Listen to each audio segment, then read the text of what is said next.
శ్రీ కడియం శ్రీహరి గారు.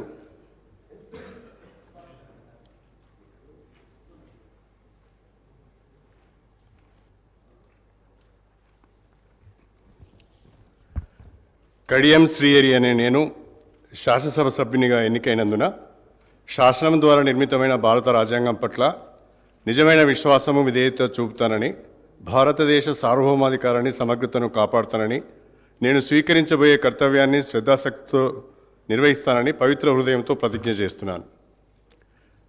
తెలంగాణ శాసనసభ సభ్యుడినైన కడియం శ్రీహరి అనే నేను సభ నియమాలకు కట్టుబడి ఉంటానని, వాటిని అనుసరిస్తానని, సభ మర్యాదలను పాటిస్తానని, సాంప్రదాయాలను గౌరవిస్తానని పవిత్ర హృదయంతో ప్రతిజ్ఞ చేస్తున్నాను.